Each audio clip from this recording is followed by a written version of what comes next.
Hello, good morning. Durga Pal ma'am की class में आप सबका स्वागत है। Good morning, welcome back to Durga Pal ma'am's class.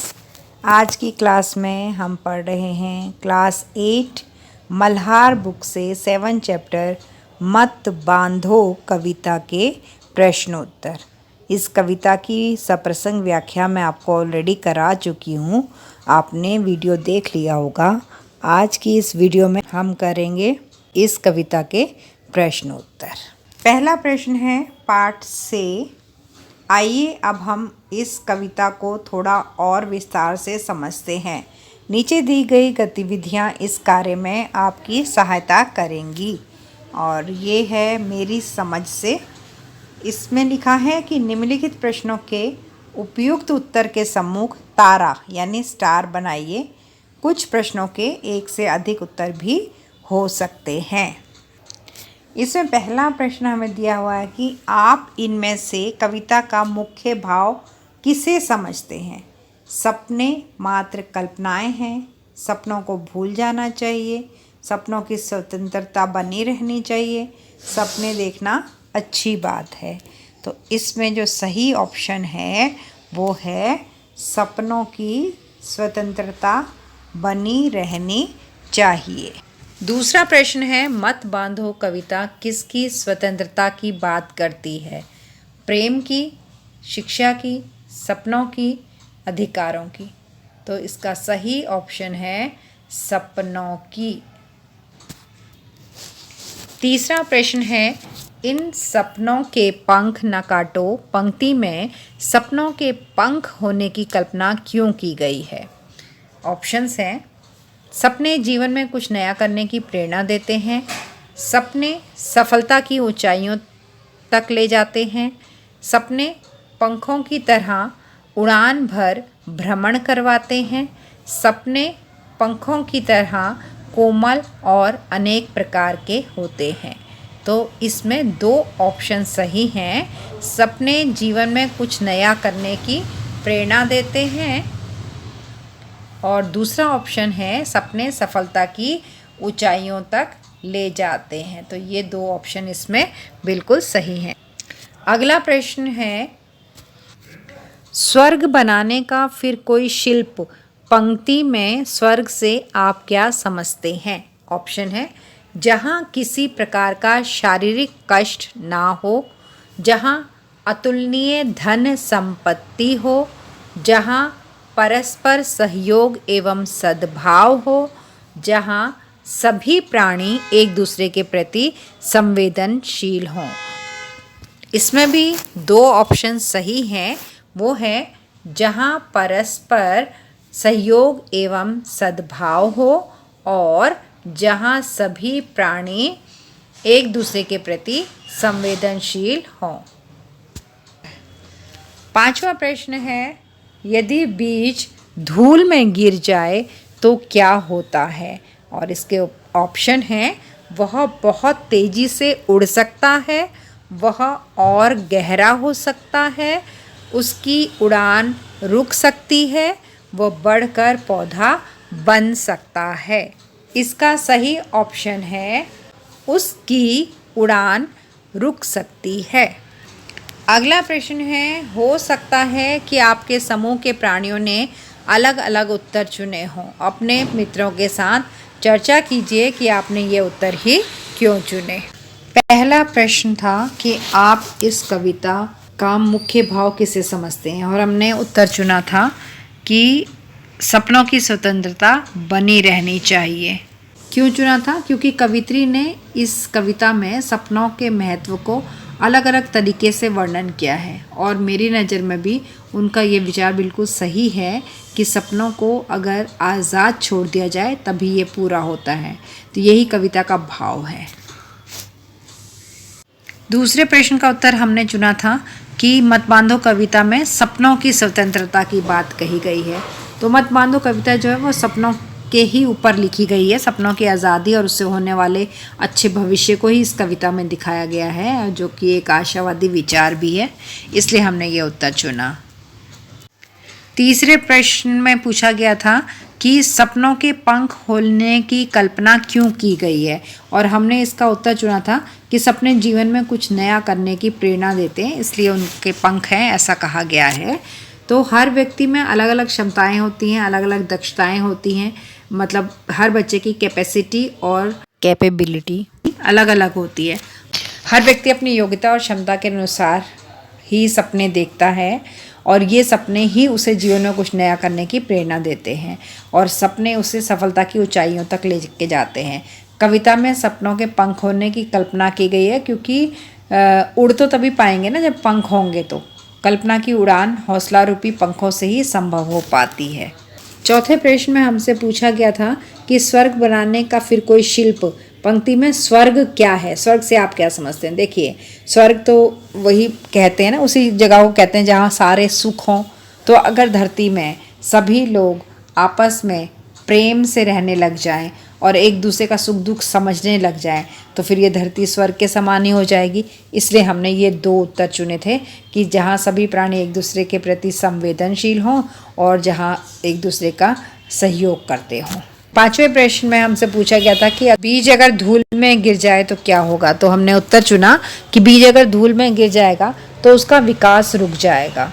तो इसी तरह से अगर हमारे सपने भी, हम अपने सपनों को भी पोषित नहीं करते हैं, उनको आगे नहीं बढ़ाते हैं, उनका विकास नहीं करते हैं, जो सपनों को पूरा करने के लिए जो काम करना है वो काम हम नहीं करते हैं, तो हमारे सपने भी टूट जाते हैं। इसलिए हमने ये उत्तर चुना था। आगे है पंक्तियों पर चर्चा। कविता में से चुनकर कुछ पंक्तियाँ नीचे दी गई हैं, इन्हें ध्यानपूर्वक पढ़िए और इन पर विचार कीजिए। आपको इनका क्या अर्थ समझ में आया, अपने विचार अपने समूह में साझा कीजिए और लिखिए। तो इसमें पहली पंक्तियां हमें दे रखी हैं। सौरभ उड़ जाता है नभ में, फिर वह लौट कहाँ आता है। बीज धूली में गिर जाता जो, वो नभ में कब उड़ पाता है।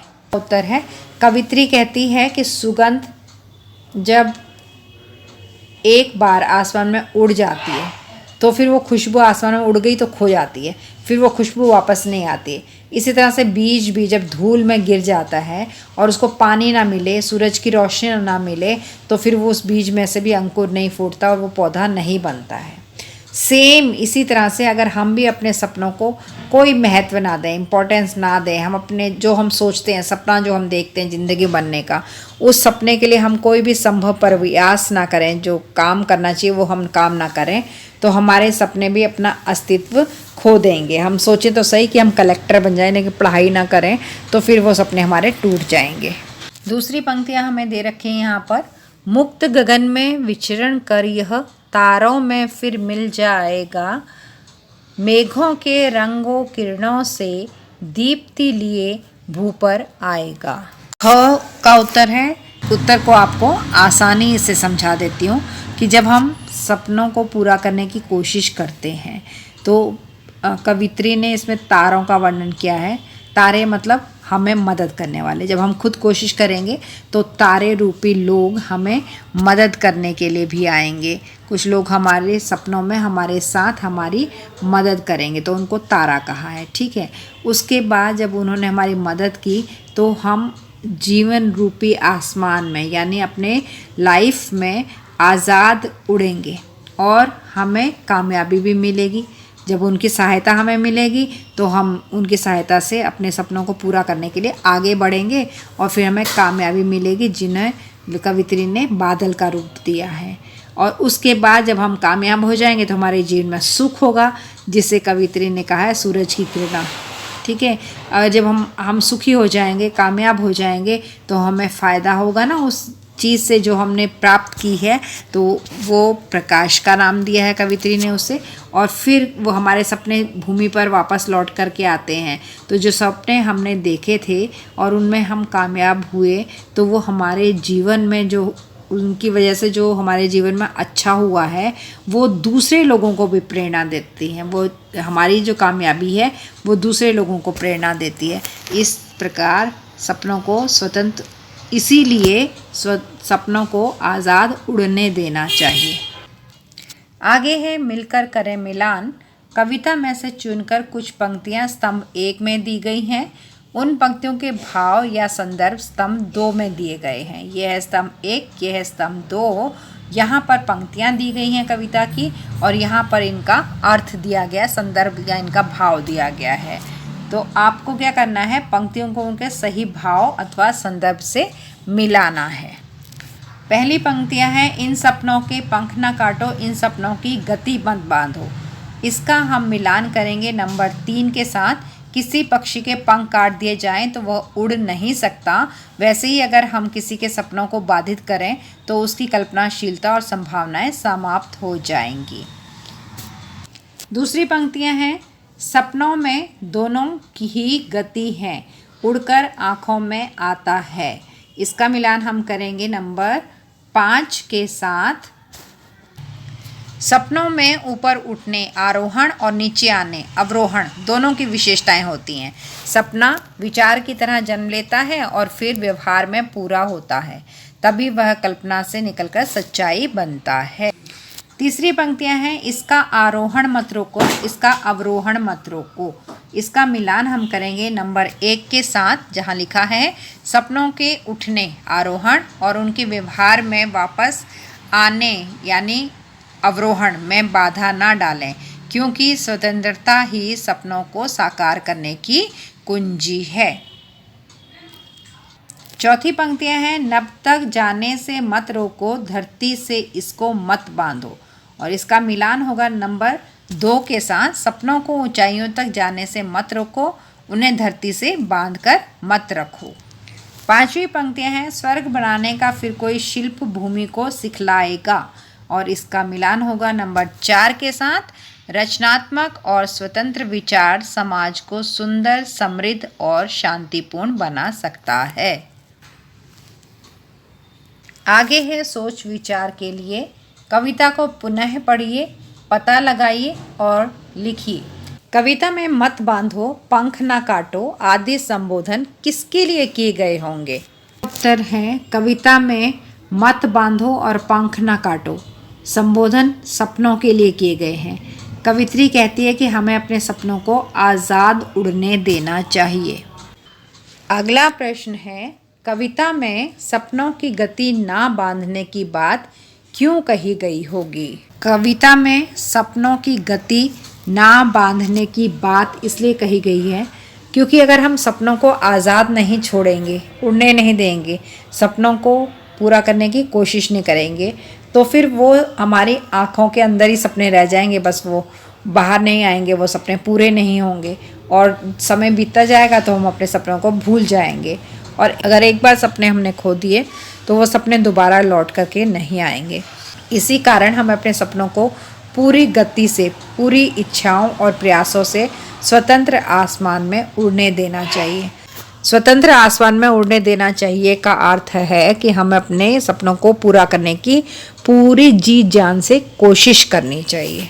तीसरा प्रश्न है, कविता में सौरभ, बीज, धुआं, अग्नि जैसे उदाहरणों के माध्यम से सपनों को इनसे भिन्न बताते हुए उसे विशेष बताया गया है। आपकी दृष्टि में इन सब से अलग सपनों की और कौन सी विशेषताएं हो सकती हैं? सौरभ यानी खुशबू आसमान में फैलकर खो जाती है।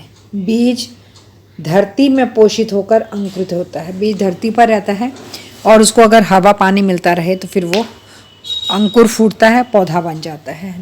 धुआं हमेशा आसमान में मंडराता रहता है। अग्नि धरती पर जलती है और प्रकाश देती है। अब इन सब से अलग सपनों की बड़ी ही सुंदर विशेषता है और वो ये है कि सपने जब पूरे हो जाते हैं तो हमारे जीवन को स्वर्ग के समान सुंदर बना देते हैं। साथ ही दूसरों को भी अपना सपना पूरा करने के लिए प्रेरणा देते हैं। चौथा प्रश्न है, कविता में आरोहण और अवरोहण दोनों के महत्व की बात की गई है। उदाहरण देकर बताइए कि आपने आरोहण और अवरोहण को कब कब सार्थक होते देखा। आरोहण और अवरोहण का अर्थ होता है किसी भी वस्तु का ऊपर उठना और नीचे गिरना। आरोहण मतलब ऊपर उठना और अवरोहण मतलब नीचे गिरना। जीवन में हम सपना देखते हैं कि हम अपनी क्लास में फर्स्ट आएंगे। अगर इस सपने को पूरा करने के लिए हम रोज़ कोशिश करते हैं तो हम आरोहण मतलब ऊपर की तरफ बढ़ते चले जा रहे हैं और एक दिन हमारा सपना पूरा हो जाएगा। जीवन में कुछ बनने की इच्छा अगर हम रखते हैं तो चाहे कितनी भी कठिनाइयाँ आएँ, उससे प्रत्येक संभव प्रयास से पूरा करने का प्रयत्न करते हैं तो हम सफल हो जाते हैं। लेकिन जब हम इन सपनों के लिए कोई कोशिश ही नहीं करते हैं तो हम प्रतिदिन नीचे नीचे नीचे गिरते चले जाते हैं, यानी हमारी हार हो जाती है। तो इसे अवरोहण कहेंगे, यानी नीचे गिर जाना और नष्ट हो जाना। 5वां प्रश्न है, सपनों में दोनों ही गति हैं, उड़कर आँखों में आता है। क्या आप सहमत हैं कि सपने आँखों में लौटकर वास्तविकता बन जाते हैं? अपने अनुभव या आसपास के अनुभव से कोई उदाहरण दीजिए। ये बात बिल्कुल सच है कि सपने उड़कर खो भी जाते हैं और जीवित होकर आँखों में लौट भी आते हैं। ये बात मैंने अपने पड़ोस में रहने वाले एक 10वीं के बच्चे में देखी। उसने बॉक्सिंग में गोल्ड जीतने का सपना देखा, लेकिन उसका ये सफ़र आसान नहीं था क्योंकि घर वाले उसे सिर्फ एक खेल मानकर, घर वालों के लिए तो बॉक्सिंग सिर्फ एक गेम था, तो उसे पढ़ने और बोर्ड परीक्षा में अच्छे अंक लाने के लिए हमेशा उस पर प्रेशराइज करते थे कि नहीं तुम ये बॉक्सिंग छोड़ो और पढ़ो और फर्स्ट आना है तुम्हें।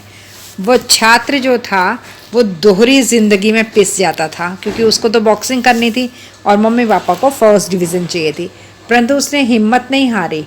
वो 10वीं में तो सिर्फ 65% लेके आया, लेकिन राज्य स्तर पर उसने स्टेट लेवल पर बॉक्सिंग में गोल्ड जीता और सरकार की तरफ से भी उसे सम्मानित किया गया। और बाद में उसने क्या किया कि ओलंपियाड की तैयारी में लग गया। इस प्रकार उसने लगातार मेहनत की तो उसका सपना उसकी आंखों में वास्तविक बनकर उतर गया। अगला प्रश्न है, शीर्षक कविता का शीर्षक है मत बांधो। यदि आपको इस कविता को कोई अन्य नाम देना हो तो क्या नाम देंगे? आपने यह नाम क्यों सोचा, यह भी लिखिए। यदि इस कविता का शीर्षक हम रखना चाहें तो हम इस कविता का शीर्षक सपने रखना चाहेंगे, क्योंकि पूरी कविता तो सपनों पर ही आधारित है। जीवन में सपने बहुत महत्वपूर्ण होते हैं, हमें इन्हें पूरा करने की कोशिश में लगे रहना चाहिए। इन्हें नज़रअंदाज कभी नहीं करना चाहिए, बल्कि इन्हें आज़ाद आसमान में उड़ने देना चाहिए, तभी हम भी ऊंचाइयों को छू पाते हैं। इसी कारण हम इस कविता का शीर्षक सपने रखना चाहेंगे। अगला प्रश्न है, अनुमान और कल्पना से का प्रश्न है, मान लीजिए आप एक नया संसार बनाना चाहते हैं। उस संसार में आप क्या क्या रखना चाहेंगे और क्या क्या नहीं? अपने उत्तर का कारण भी बताइए। पहला उत्तर, यदि मैं एक नया संसार बनाना चाहूँ तो उसे मैं अपने सपनों का संसार बनाऊंगा। मेरा संसार जितना देखने में सुंदर होगा उतना ही उसमें रहना भी खूबसूरत होगा, अच्छा होगा उसमें रहना। मैं अपने संसार में निम्नलिखित चीज़ें रखना चाहूँगा और निम्नलिखित चीज़ें नहीं रखना चाहूँगा। देखते हैं कौन सी चीज़ें रखनी है हमको।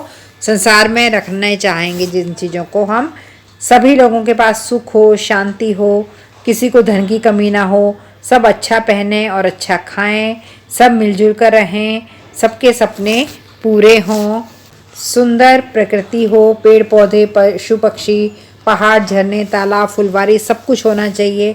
सभी शिक्षित हों और सभी विकसित भी हों, एक दूसरे के सहयोगी हों।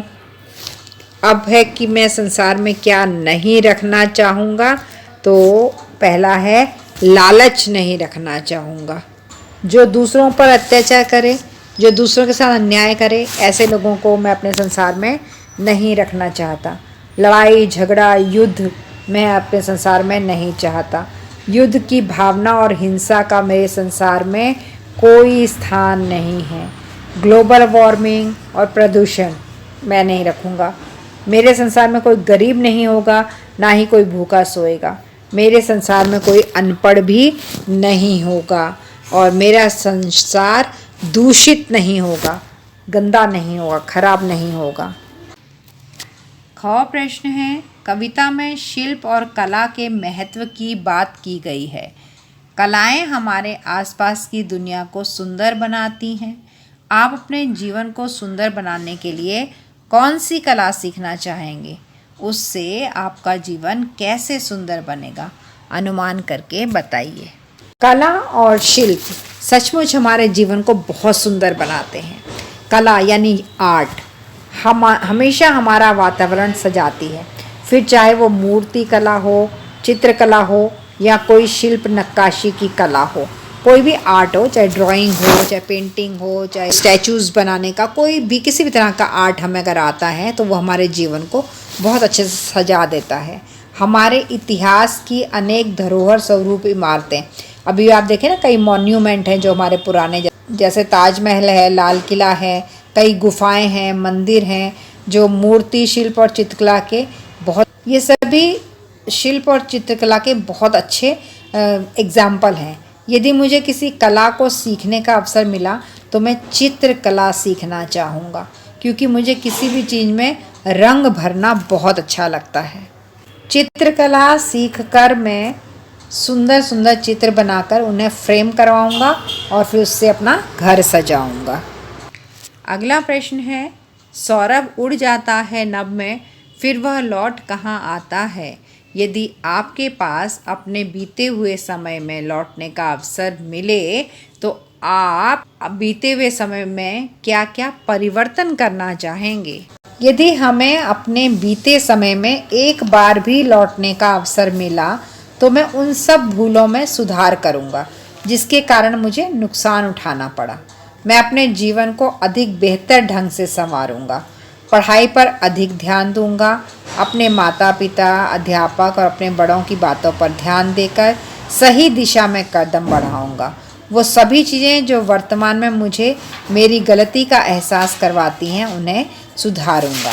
इसके साथ ही अपने सपनों को फिर से जिंदा करके जीवन को अधिक सरल और सुंदर बनाने की कोशिश करूँगा। तो सभी बच्चों की यही कल्पना होगी कि जीवन एक बार फिर से मिल जाए तो वो जो गलतियाँ की हैं उनको हटा दें अपने जीवन से और बिना गलतियों के अपना जीवन बिताएं।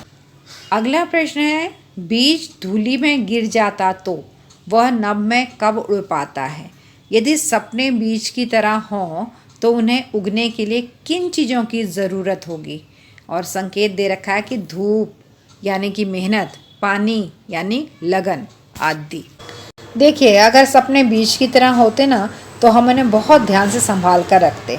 अपने सपनों का पौधा उगाने के लिए हम उसमें बड़ी मेहनत से पानी डालते, उन्हें धूप में रखते, धूप दिखाते। हम सपने रूपी बीजों को अपनी कोशिश से, अपनी मेहनत से, हिम्मत से पोषित करते, मतलब उन्हें फीड करते, खाना खिलाते, अच्छे से उनका देख रेख करते और हर संभव प्रयास करते कि हमारे इस सपने रूपी बीज में से अंकुर जरूर फूट जाए, पौधा जरूर निकल आए, फलदायक वृक्ष में परिवर्तित हो जाए। हम पूरी मेहनत करते कि वो जो हमारा सपने रूपी बीज है वो पोषित, हम उसको इतना खनिज पदार्थ दे दें, इतना खाना दे दें, उसे पानी दे दें, धूप दे दें, खाद दे दें, सब कुछ, मतलब इतनी कोशिश करें हम उस बीज के लिए कि वो उसमें से अंकुर फूटे और हमारा सपना साकार हो जाए। ये केवल हमारे सुख का कारण ना बने बल्कि दूसरों के लिए भी प्रेरणा स्रोत बने। हम पूरी मेहनत करते उस बीज में से अंकुर फूटने की, ताकि वो बीज एक पौधे का रूप धारण कर ले जिससे सिर्फ हमें ही सुख नहीं मिले बल्कि पूरे संसार को उससे प्रेरणा मिले। अगला प्रश्न है, स्वर्ग बनाने का फिर कोई शिल्प भूमि को सिखलाएगा? यदि अच्छे सपनों या विचारों से स्वर्ग बनाया जा सकता है तो बुरे सपनों अथवा विचारों से क्या होता होगा? बुरे सपनों या विचारों से कैसे बचा जा सकता? अच्छे सपने सचमुच स्वर्ग जैसे जीवन का निर्माण करते हैं। अगर हमारे सारे सपने पूरे हो जाएं तो फिर इससे अच्छी बात तो और कुछ हो ही नहीं सकती।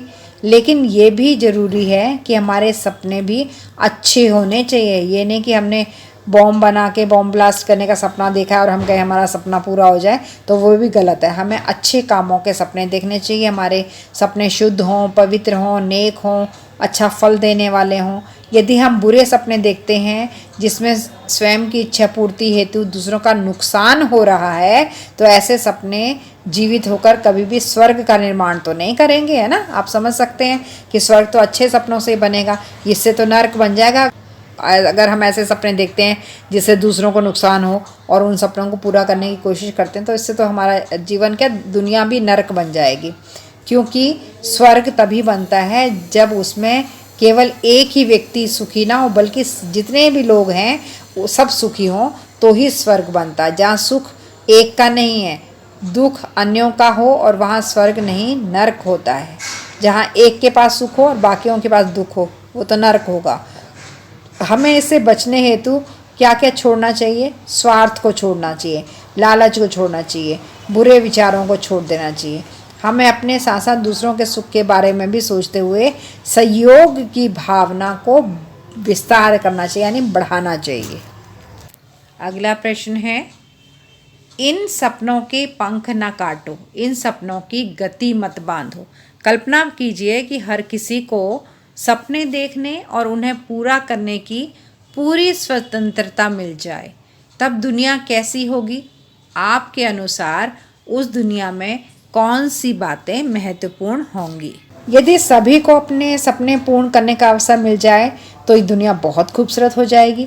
लेकिन ये बात बहुत ज़रूरी है कि सपना भी ऐसा होना चाहिए कि दूसरे का जीवन बर्बाद ना करे, किसी के अधिकार ना छीने, किसी की ज़िंदगी में दखल ना दे। यदि हम राजा बनना चाहते हैं तो ये नहीं कि हम बाकी सबको अपना गुलाम बना लें, तो ये सपना तो अच्छा नहीं होगा।